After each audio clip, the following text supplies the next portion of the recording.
Hello Devox. Ravi de vous voir nombreux cet après-midi. Je m'appelle Craig, je suis Engineering Lead à Murex. Et si jamais vous entendez un petit accent, qui est tout à fait possible, ça vient de l'Écosse, pas de ce pays au sud là. J'oublie le nom. Donc, cet après-midi, on va vous présenter Murex et Pivotal. Nous sommes tous les deux sponsors cette année. Nous sommes aussi partenaires, donc ça tombe bien. On va faire une présentation ensemble. Je vous passe la main à Alexandre. Oui, bonjour à tous, moi je suis Alexandre Vasseur et je suis architecte chez Pivotal. Vous connaissez sûrement tous Pivotal par le biais de Spring Boot. Il y a plein de sessions cette semaine, ces jours-ci. On est présent aussi sur les sujets Cloud Application Platform et Cloud Foundry et aussi les sujets Big Data, en partenariat avec Hortonworks et Fast Data, avec les technologies dont on va parler aujourd'hui. Et bonjour à tous, Olivier Malassi, je suis architecte technique chez Murex. Donc, juste pour poser un peu le décor et vous donner le système de contraintes dans lequel certains de nos composants sont soumis. 50 000 événements par seconde, ça c'est le throughput qu'on doit ingérer. On doit agréger et notifier, on parlera, vous verrez, de notification beaucoup, sous la milliseconde. Si vous multipliez ça par le nombre de secondes dans la journée, le nombre de jours dans l'année, et le fait qu'on doit garder ces données 10 ans, globalement on arrive à des volumes qui sont alors, un peu moins, je crois que c'est 9.3, autour de 10 pétabytes. Donc c'est pas gigantissime, mais ça commence à être sérieux. Et comment en est-on arrivé là? Donc tout ça vient de la crise 2008, la crise financière. Qu'est-ce qui se passe? Les gouvernements mettent en place les régulations. Les régulations, ils ont plusieurs conséquences. Première conséquence, interdiction au coût pour certains produits financiers. Et donc, du coup, les banques passent à des produits beaucoup plus simples, mais des coûts qui ont beaucoup moins de marge. Et donc, pour gagner plus de fric, plus de volume. Donc, ça, c'est la première conséquence.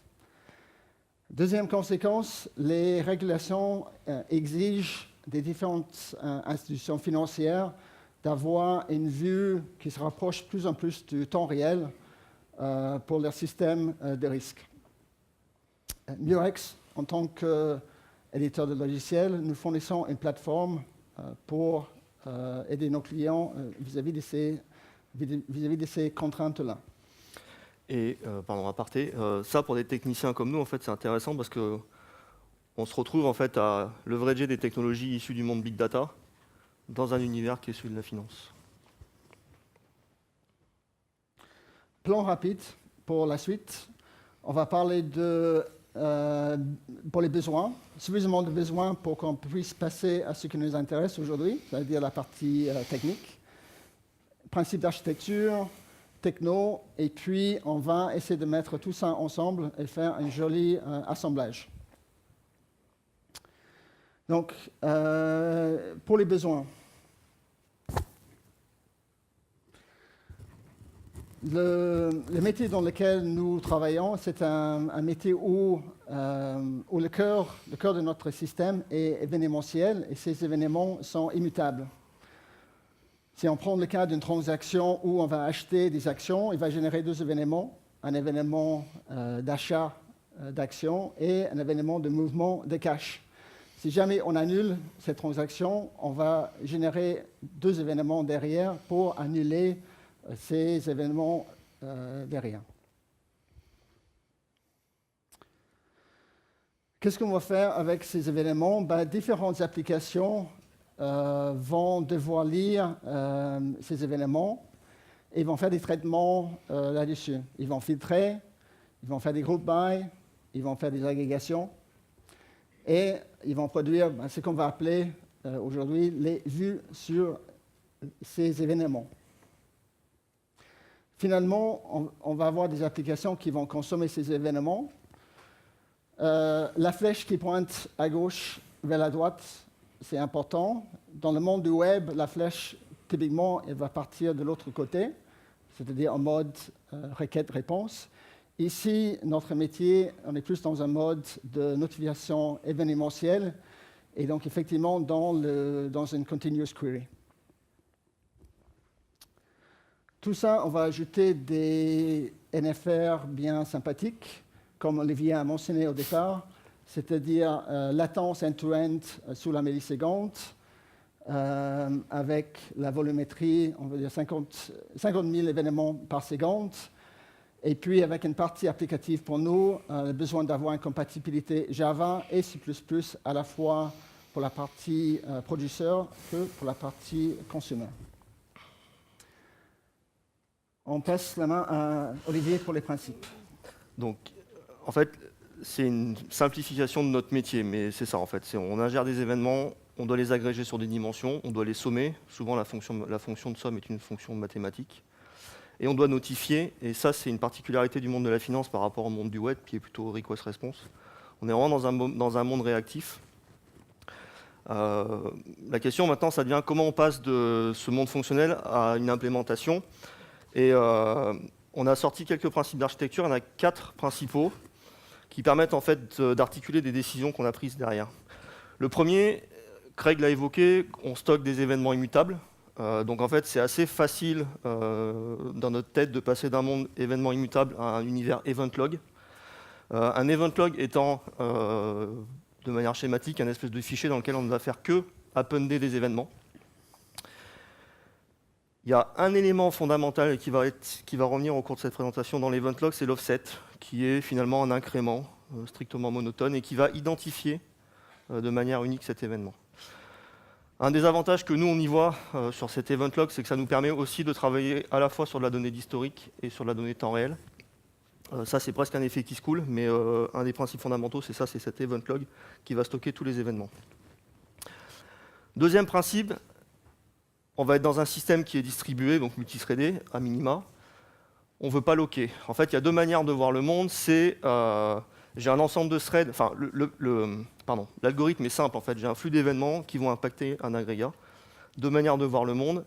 Soit je log cet agrégat pour l'updater. C'est une manière de voir le monde. On sait que ça ne marche pas forcément très bien. Soit je me débrouille pour construire un système en fait, qui, étant donné un flux d'événements, va juste se débrouiller pour router les événements dans un thread particulier. Et on sait que c'est ce thread particulier qui sera responsable de cet agrégat particulier. Ce qui est intéressant, en fait, c'est que ça nous ramène dans un monde mono-threadé par agrégat. Donc, dans l'ensemble, il est multithreadé, il est distribué, mais si vous regardez un agrégat en particulier, il est mono-threadé. Troisième principe, vous le connaissez tous, scalabilité horizontale. On sait tous que c'est ça qui nous permet en fait de stocker des volumes de données énormes, de distribuer le traitement sur plusieurs machines et en fait de récupérer de la puissance de calcul et de la capacité de calcul en fait. C'est génial, ça marche bien. Toutes les technologies big data l'ont prouvé. Il n'y a qu'un problème. Dans notre cas, c'est un vrai problème. C'est que si vous faites ça de manière un petit peu naïve, jamais vous ferez sous la milliseconde. Du coup, ça nous emmène au quatrième principe qui est essayer de construire un système qui nous permet à la fois d'être distribué, à la fois d'être mono-threadé par agrégat, mais en même temps de contrôler la façon dont les événements vont bouger dans l'infrastructure et le nombre de sauts réseau qui vont être faits.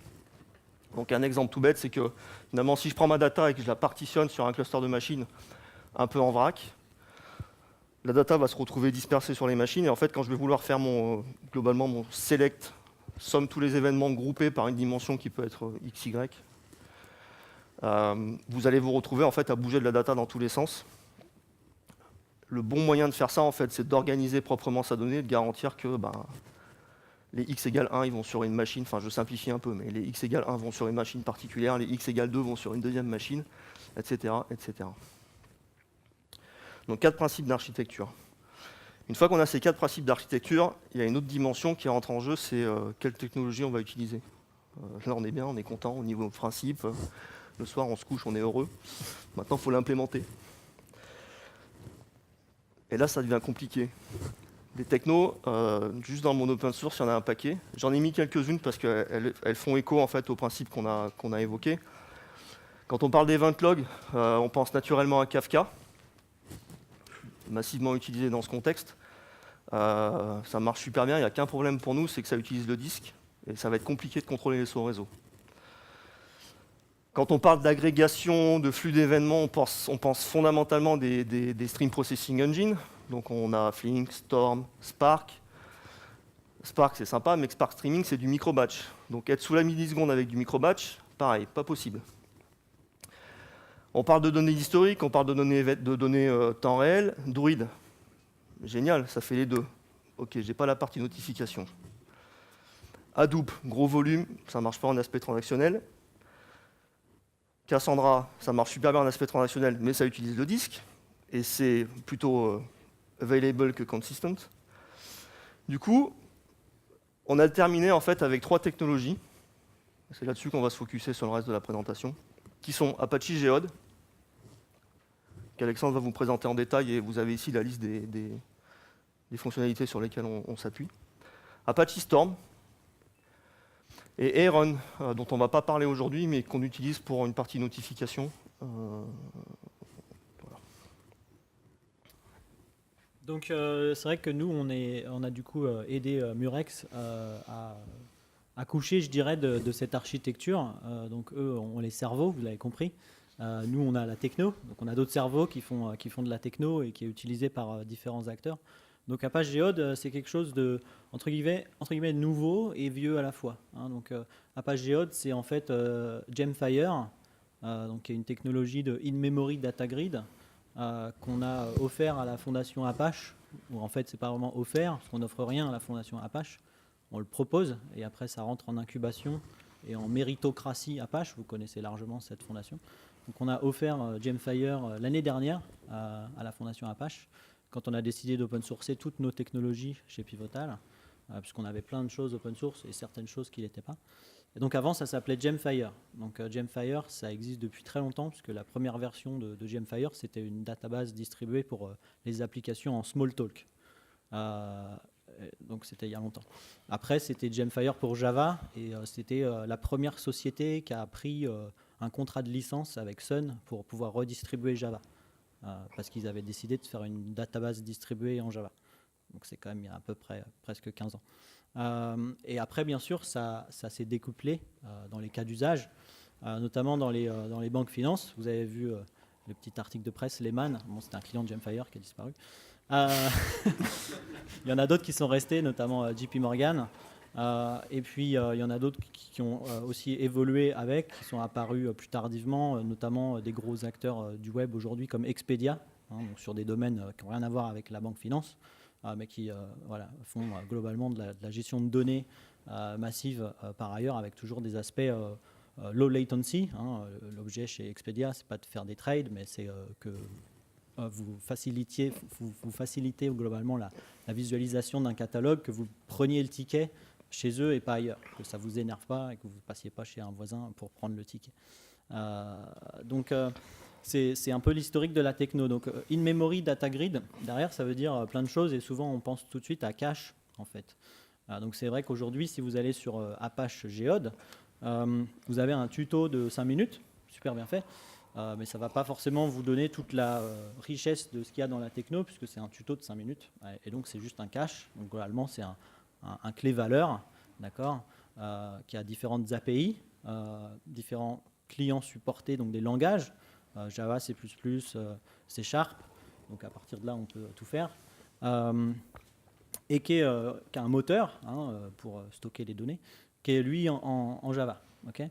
Maintenant, ce qui est plus intéressant, c'est de parler de ce qui se passe vraiment à l'intérieur de ce moteur, puisque vous comprenez qu'il a adressé des cas d'usage divers et variés, notamment sous l'influence des utilisateurs et des clients. Donc, au-delà de l'aspect cache, donc mettre rapidement de la donnée sur plusieurs machines, in-memory, donc redondé. Donc, on va effectivement pouvoir distribuer la donnée sur plusieurs machines, s'assurer qu'on a un ou plusieurs réplicas. Donc, tout ça, c'est toujours configurable par globalement valeur qu'on met, donc par objet, puisque en fait, on met des objets assez riches, ça peut être des objets Java ou C++. Après, en fait, on va s'apercevoir pour adresser des cas d'usage qui ne sont pas cache, mais qui sont plus sophistiqués, qui deviennent grilles, notamment avec des aspects réactifs, il faut un contrôle plus fin du positionnement de la donnée.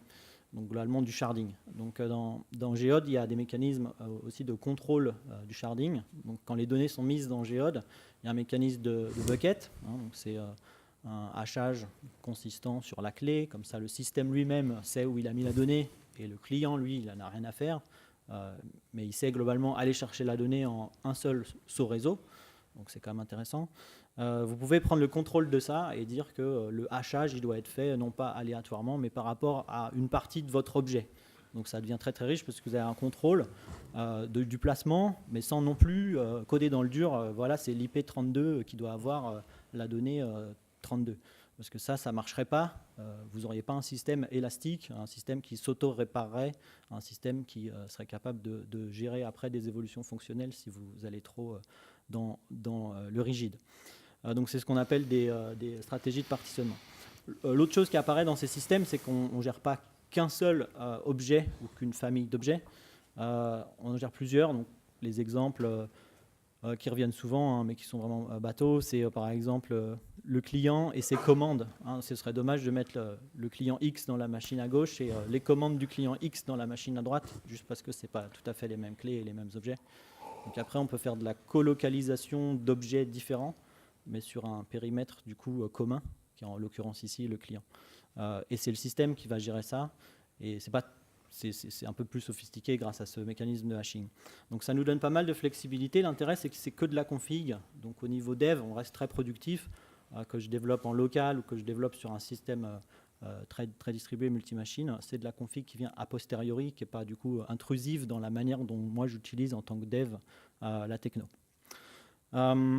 À partir de là, ce qui est intéressant avec Geode, c'est que une fois qu'on a les données dans le cache, entre guillemets, qui peut accessoirement du coup être redondé, on peut surtout faire des traitements. Et c'est là que c'est intéressant et qu'on ne parle plus de cache mais de grille. C'est qu'on va envoyer des traitements dans les nœuds de cache eux-mêmes. Hein, donc je vais dire la grille, dans les nœuds de la grille. Et il y a deux types de traitements qu'on peut faire. Des traitements qui sont vraiment des fonctions. Donc c'est une fonction qui est écrite en Java ou en JavaScript. Vous l'envoyez dans la grille et soit elle est exécutée en parallèle, là où il y a de la donnée, soit vous l'envoyez sur un ensemble de clés, soit sur une expression régulière de clés, si vos clés sont des chaînes de caractères. Donc, il y a tout un tas de choses que vous pouvez faire. L'autre chose qui apparaît aussi, c'est que vous pouvez bien sûr accéder aux données avec une requête, donc requête traditionnelle, hein, requête-réponse, d'accord, qui peut être indexée, qui peut être filtrée, qui peut faire appel à tout un tas de choses. Donc ça permet de déclencher pas mal de choses et d'aller au-delà de l'accès, je dirais, que les valeurs get-put qu'on trouve traditionnellement sur des caches ou autres. Et bien sûr, ça ne suffit pas encore à rendre le système, on va dire, réactif, donc à transformer le cache en grille et après en système de streaming globalement. Donc la dernière chose qu'il y a d'intéressante dans Geode, c'est la notion de notification. Il y a deux niveaux. Il y a des region listeners, donc globalement des choses que vous pouvez coder dans la grille elle-même. Et donc dès qu'il y a quelque chose qui se passe dans la grille, il y a du code à vous qui peut réagir et s'exécuter. Mais il y a quelque chose de plus sophistiqué avec un listener que vous allez mettre dans votre client, d'accord, qui va globalement s'abonner à des conditions autour de la donnée qui est dans la grille. Donc c'est ce qu'on appelle des continuous queries dans le verbiage de Geode. Donc le client, il émet une requête objet, mais globalement il s'abonne en fait à la vue matérialisée distribuée de cette requête. Et donc quand la grille elle reçoit des données, elle rematérialise globalement cette vue, elle déclenche tout un tas de choses à l'intérieur et elle voit quels clients sont abonnés et elle transfère les deltas au client, du coup qui peut avoir soit le snapshot initial, soit le résultat streamé de la vue qui a changé. Donc on inverse complètement le paradigme, on n'est plus du tout en requête-réponse, mais on est en publish-subscribe, mais sauf que c'est data-driven, c'est-à-dire que je suis abonné sur un contexte globalement lié à mon modèle objet autour de la donnée. Donc après, quand vous combinez tout ça, vous avez un certain nombre de choses. Bien sûr, c'est des choses qui sont complexes à faire, parce que derrière, vous avez l'enjeu scalabilité, donc monter plein de clients à la fois en entrée, mais à la fois en abonnement.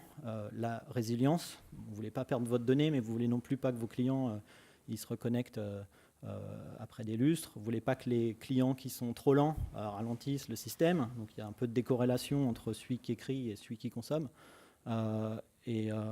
Et pour autant, si vous avez des clients lents, vous ne voulez pas que les buffers que potentiellement vous gardez pour les clients lents viennent pénaliser la grille elle-même ou perdre les buffers, et du coup vos clients ont une vue imparfaite de ce qu'ils auraient dû avoir, puisque vous avez aussi fait un choix d'une grille qui peut être complètement transactionnelle si vous le souhaitez.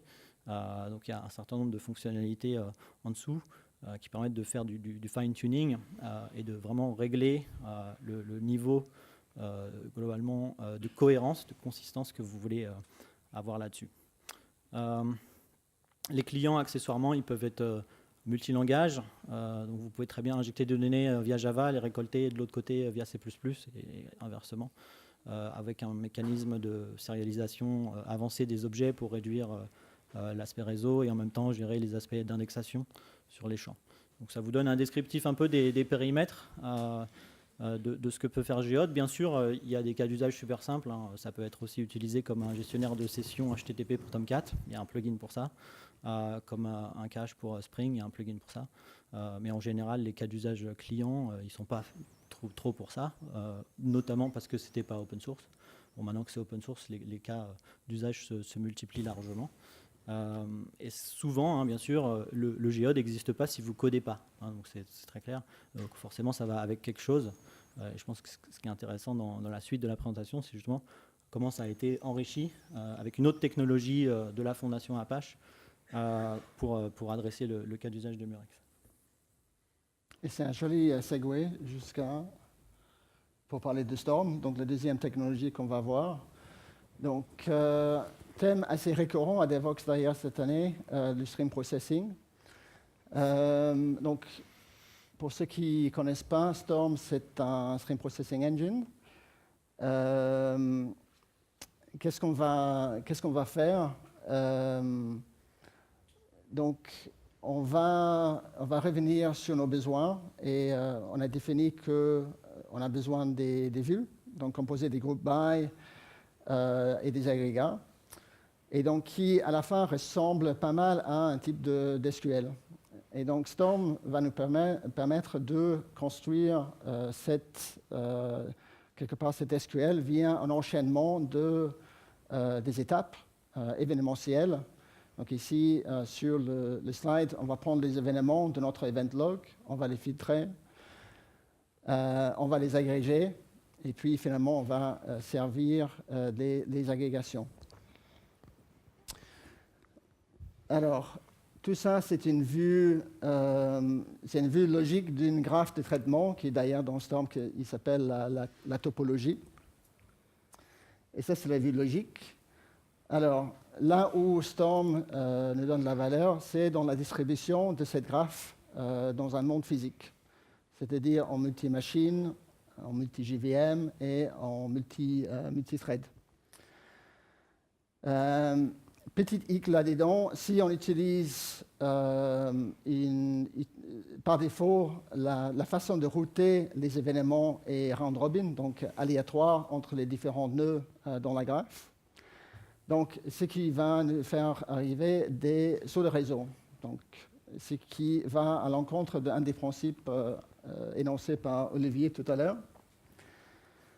Donc, en fait, via du custom string grouping dans Storm, on peut en fait s'assurer que les événements restent dans le même JVM et donc éviter le saut réseau et les conséquences néfaste pour la latence. Et donc, ce qui nous fait revenir au modèle single thread par agrégat, donc le modèle no locking dont encore une fois, Olivier on a parlé. Donc, on a vu nos besoins, on a vu quelques technologies qu'on va utiliser. Maintenant, c'est l'heure de mettre tout ça ensemble. Alors juste avant, vue de 15 km de haut, l'architecture ressemble à ça. En fait, on a principalement 3 grandes couches. Event Log Processing Notification. Pour l'Event Log, on utilise Apache Geode. Donc on l'a implémenté sur Apache Geode. Toute la partie processing, en fait, donc toute l'exécution, en fait, la définition et l'exécution des fameux select group by se fait via Storm. Et la partie notification se fait soit via Heron, soit via Apache Geode et notamment les continuous query, qui en fait permettent d'être notifiés sur toute ou partie d'une vue. Donc ça, c'est assez intéressant. Au-dessus, en fait, on a construit un DSL qui nous permet de simplifier la définition, d'exprimer plus simplement ce graph Storm et aussi de gérer son cycle de vie. On ne va pas rentrer là-dedans aujourd'hui. On a plusieurs modèles de déploiement. Celui dont on parle aujourd'hui, c'est un modèle de déploiement qu'on appelle low latency, où en fait on a tout mis dans la même JVM. Et on utilise à peu près toutes les fonctionnalités qui ont été évoquées par Craig et Alexandre. Donc en fait, on contrôle la façon de partitionner les données. Donc imaginez que principalement vous vouliez faire un group by X, group by XY, group by XYZ. Vous allez contrôler la façon dont les données sont distribuées et globalement vous allez les partitionner par X. Une fois que vous avez contrôlé X étant un attribut de l'événement et pas un simple hash de la clé. Une fois que vous avez contrôlé cette façon de distribuer, vous êtes dans une JVM. Dans cette JVM, vous aurez un subset de l'event log, parce que l'event log du coup il est partitionné. Derrière, vous prenez finalement vos topologies Storm, donc qui sont l'implémentation de select group by X, select group by XY, select group by XYZ. J'en ai mis qu'un sur le schéma, mais on peut en avoir plusieurs. Et via les stratégies de custom string grouping, en fait, vous retrouvez la capacité en fait, à multithreader dans la topologie, mais en même temps, vous avez la garantie que vous n'avez pas de saut réseau. Donc pour l'instant, vous n'avez toujours pas changé de JVM. Derrière, vous avez vos agrégats, et globalement, l'algorithme, c'est donne-moi l'agrégat, enfin pour un thread donné, pour cet agrégat donné, c'est donne-moi l'agrégat, additionne l'événement et resauve-le. Et avec les possibilités en fait, de colocalisation des régions qu'a évoqué Alexandre sur cette même attribut qui s'appelle X, en fait, vous êtes capable de faire ça dans la même JVM. Donc pour l'instant, vous n'avez toujours pas changé de JVM. Après, il faut notifier, et là, malheureusement, via le réseau, parce que vos clients sont sur d'autres machines.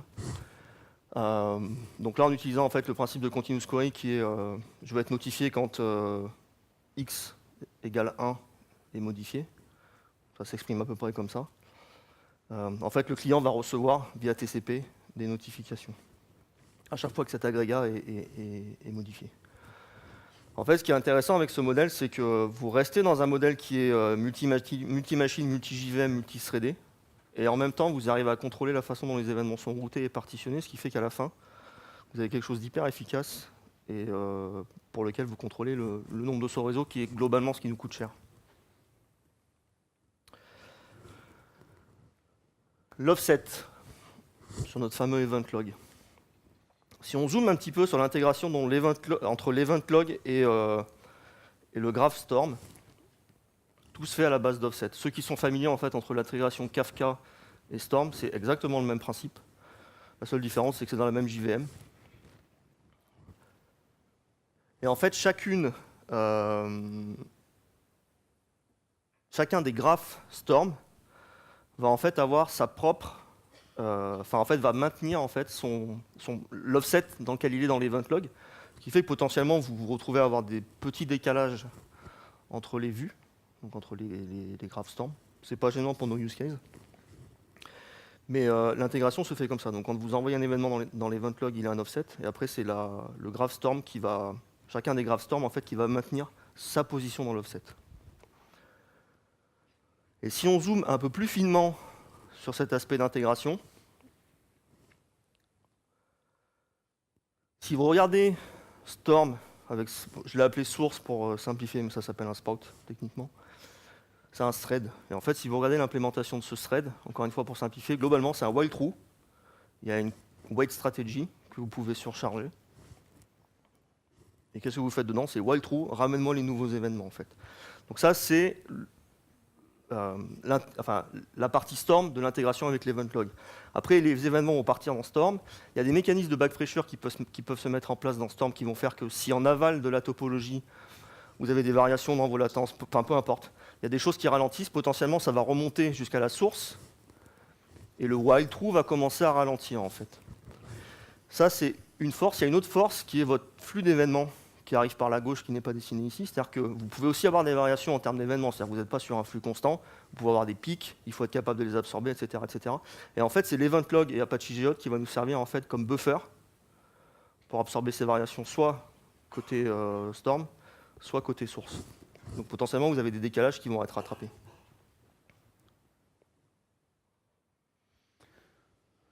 Donc, avant de conclure, parce qu'on a parcouru pas mal de choses là, petit résumé. On a vu les besoins événementiels, vue, consommation. On a vu nos principes, event log avec son offset, no locking, horizontal scalability et pas de sous-réseau. On a vu les technos, parcourir les technos, IMDG avec Apache Geode, stream processing avec Storm. Et puis, on a vu l'assemblage, tout ça dans le même JVM pour éviter, pour avoir nos cas de low latence. Tout ça porte un nom en fait, ça s'appelle la Kappa architecture, par opposition à la lambda architecture. Je vous invite à aller lire le... C'est pas moi qui ai inventé le nom. Je vous invite à aller lire le papier, c'est Jay Krebs qui a écrit ce papier, je crois, c'est un des gars à l'origine de Kafka. Donc vous comprendrez. Mais voilà, ça s'appelle la Kappa architecture en fait. Et un des intérêts principaux, c'est par rapport à la lambda, c'est d'essayer de simplifier, enfin en fait de complètement supprimer la duplication de code que vous avez en fait entre la partie speed layer et la partie batch layer. Et c'est un petit changement de mindset, mais c'est intéressant. Par contre, c'est une implémentation spécifique qu'on a fait. Pas parce qu'on ne voulait pas réutiliser les outils open source, juste parce qu'on avait des enjeux de latence qu'on ne pouvait pas atteindre avec les outils open source. Enfin, pardon, avec l'architecture proposée par les outils open source. Donc c'est une intégration qui est spécifique. Alors à titre perso, je suis absolument pas objectif, que je trouve assez élégante. En tout cas, encore une fois, à titre perso, ce que je trouve intéressant, c'est que, ok, c'est le monde de la finance, mais on travaille sur ces technologies qui sont dites cutting edge. Et ce que je trouve encore plus intéressant, c'est qu'on n'est pas simplement en train de les faire cohabiter et, entre guillemets, simplement, de les faire marcher ensemble. On est en fait dans un besoin de comprendre finement leur architecture, comment leur stratégie de partitionnement, leur stratégie de threading, et en fait comment on peut faire cohabiter tout ça et comment on peut intégrer tout ça plus finement et d'une autre manière pour gagner en termes de latence dans notre cas. Juste pour info, ça répond à nos enjeux, ceux qu'on a évoqués tout à l'heure. Donc on les fait. Et ce que je voulais aussi vous dire, c'est que le monde du web a eu un impact monstrueux sur les technologies du big data, machine learning, tout ce qui est technologie de graphes. Il est certain que le monde financier va en bénéficier et je pense qu'il y a énormément de choses à venir qui vont arriver sur ce sujet. Voilà.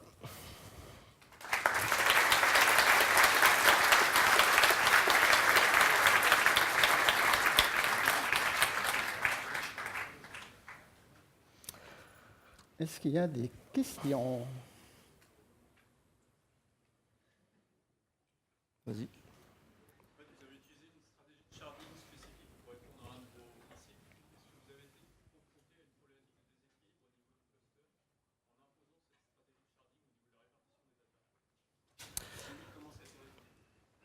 Alors j'essaye de reformuler.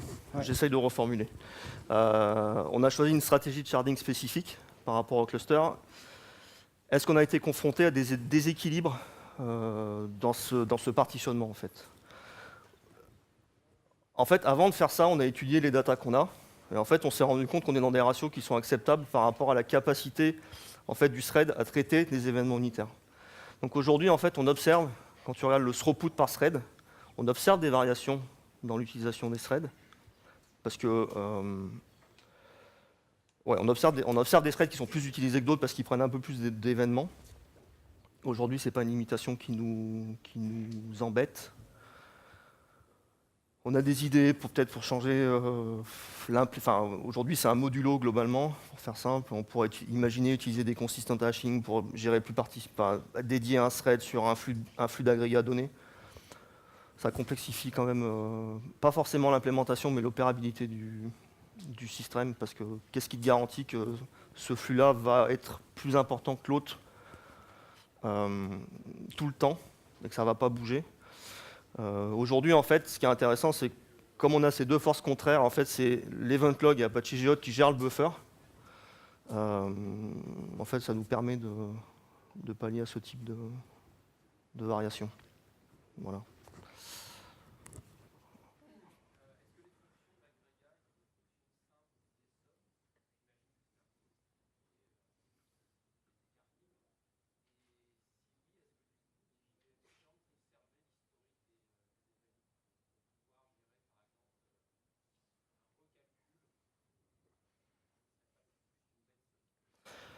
En fait, on a. Alors, pardon. Est-ce que les fonctions de somme sont des. Tu veux répondre? Je reformule, peut-être qu'il va répondre. Oui. Est-ce que les fonctions de somme sont des fonctions de somme simple, ou est-ce que ce sont des fonctions mathématiques? Ça, c'est une première partie. Et la deuxième partie, c'est, in fine, est-ce qu'on est capable en fait, de un peu revenir dans le passé, dans l'event log, pour recalculer des choses? Tu réponds à la première partie? Ouais. On a tout. On a des fonctions. Alors, ce n'est pas une addition simple parce que c'est des objets événements, donc il y a plein d'attributs. Donc, on a des fonctions d'addition qui sont assez simples. On a des fonctions qui sont mathématiques. Un peu plus complexes. Ouais. Donc,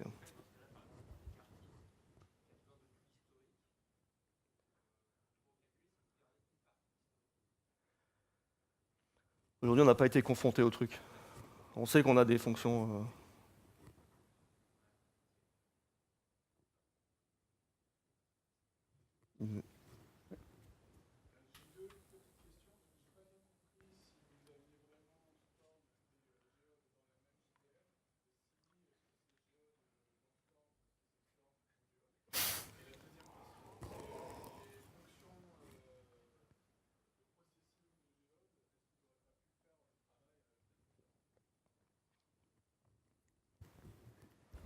Tu reformules, tu réponds. Donc, la première question était est-ce que c'est Geode dans Storm ou est-ce que c'est Storm dans Geode? Et la deuxième question, pardon?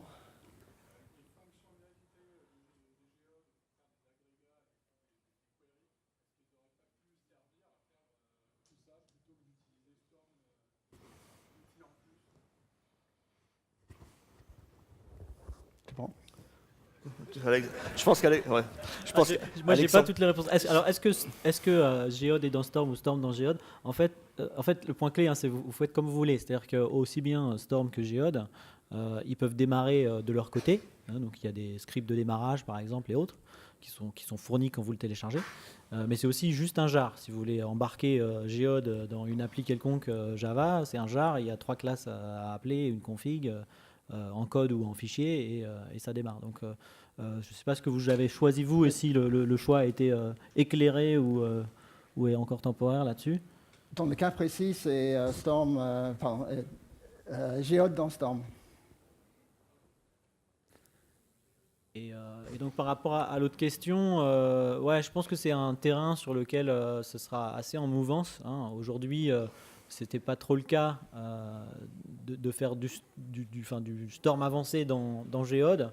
Pourquoi? Parce que Geode, c'est le métier principal de Apache Geode, vous l'avez compris, c'est plutôt une grille. Donc l'idée, c'est de capturer vite de la donnée et de garantir qu'elle est bien là et de la propager à qui on a besoin. Après, effectivement, effet kiss cool, ouais, comme la donnée est là, on n'a qu'à faire des trucs dessus pendant qu'elle est là. Alors que Storm, son métier principal à lui, c'est de faire des graphes de traitement sophistiqués qui permettent de décortiquer un algo sur plusieurs nœuds de traitement. Donc maintenant que les deux projets sont chez Apache, Apache adore faire des conférences Apache et adore en fait mutualiser ses projets et ça permet de faire avec une fleur un beau bouquet de fleurs.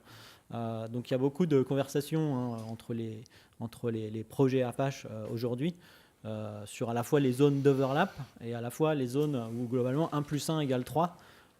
Donc là, il y a des secrets de recettes de cuisine chez Murex, qui a fabriqué une architecture qui correspond à leur métier, qui vont peut-être pas forcément mettre ni dans Geode ni dans Storm mais que quelqu'un peut aussi imaginer.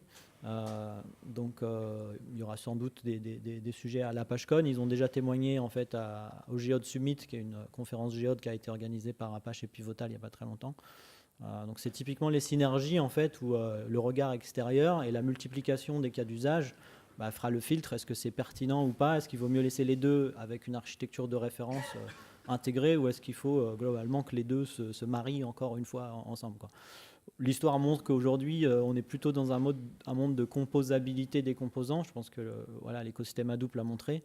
Donc moi, je pense que les deux technos vont être là pour un moment. Mais...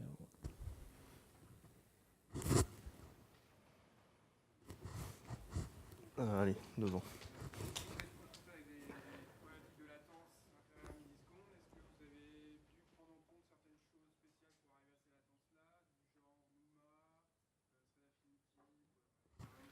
Non, aujourd'hui, non, c'est pas comme ça. On a un bon réseau,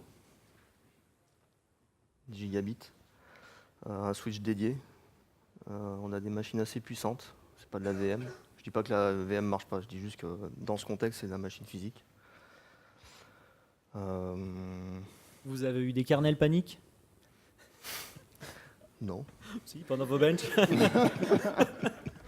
Non, globalement, ça se travaille. Moi, j'étais globalement à les aider, donc ouais, ça se travaille. Il y a de l'aspect tuning quand on pousse ce genre de système aux limites. Et le problème n'est pas du tout au fait que ce soit Java ou pas, en fait. C'est vraiment globalement marier les expertises. C'est pour ça que je cite le kernel panique. Donc expertise réseau, hardware et autres, expertise tuning JVM, mais bon, maintenant c'est quand même assez connu. Et faire en sorte que tout ça ce soit globalement cohérent. Il y a un gros effort quand on est dans un projet Murex en plus qu'un métier d'éditeur. Ils livrent leur logiciel aux autres, les autres étant les banques, entre autres. Il y a après tout l'aspect DevOps, reproduire tout ce qui se passe, bencher ça jusqu'à un certain point que votre équipe conseil qui est, elle, chez le client, se débrouille avec, qu'apparaît en fait. Donc vous avez aussi bossé beaucoup le volet Indus et opérationnalisation de la solution. Mais globalement, on est quand même sur des technos qui sont montés en maturité. La première fois qu'on s'était mis à causer, il m'exposait un peu le sujet il y a un moment de ça. Voilà, chez Gemfire, on avait déjà fait tourner une HIP de 88 gigas et c'était il y a 8 ans. Alors qu'aujourd'hui, la plupart des Java, ils n'ont pas 88 gigas de HIP et les gens pensent que c'est pas possible. Voilà, donc il y a plein de choses qui sont sur certaines technos qui ont déjà été faites. Maintenant, les gens n'en parlent pas forcément, ou elles sont faites dans des domaines extrêmement pointus. Je crois qu'il y avait une session tout à l'heure intéressante sur un modèle complètement opposé de scale-up à 16 Tera sur une seule machine. Donc c'est une autre architecture. Donc après, c'est vraiment ce que j'appelle la domaine expertise. Donc c'est qui l'a fait avant, globalement, qui est vraiment ça qui est intéressant à capturer.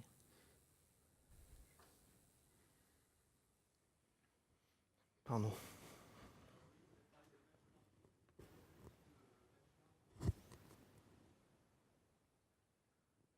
Alors, quel outil de benchmark on utilise pour valider nos solutions? Là-dessus, on est sur des choses un peu custom, pareil, composition de stack open source. Après, on a